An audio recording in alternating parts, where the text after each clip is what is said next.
سعودی عرب میں مجلس Pakistan youth forum کی جانب سے سپورٹس فیسٹیول کی تقسیم انعامات کی تقریب کا انعقاد کیا گیا۔ سفارتخانہ پاکستان کے ویلفیئر اتاشی رانا محمد معصوم نے فیسٹیول میں شریک تمام کھلاڑیوں کی حوصلہ افزائی کی اور سعودی حکومت اور ولی شہزادہ محمد بن سلمان کے تعاون کا بھی شکریہ ادا کیا اور خواہش کا اظہار کیا کہ یوتھ فورم بچوں، نوجوانوں اور بڑوں کے لیے ایسی سرگرمیاں منعقد کرتی رہے گی۔ تقریب سے یوتھ فورم ریاض کے صدر سید ثاقب زبیر اور رانا عمیر کا کہنا تھا کہ اپنے وطن سے دور دیار غیر میں پاکستانی کمیونٹی سے تعلق رکھنے والے نوجوانوں کے لیے اس مثبت تعمیری حب الوطنی کے جذبوں سے سرشار فیسٹیول کے انعقاد پر رب ذوالجلال کا شکر ادا کرتے ہیں۔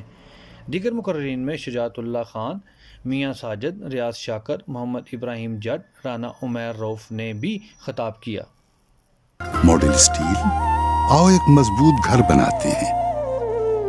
سعودی عرب اور ریاض بھتہ نز کیرلا مارکیٹ صفا مکہ ہسپتال کے قریب حشام اوکلا فارمیسی آپ کی خدمت میں پیش ہر قسم کی معیاری میڈیسن پر 10% ڈسکاؤنٹ حاصل کیجیے۔ رابطے کے لیے 27665556 بہترین میڈیسن کا مرکز۔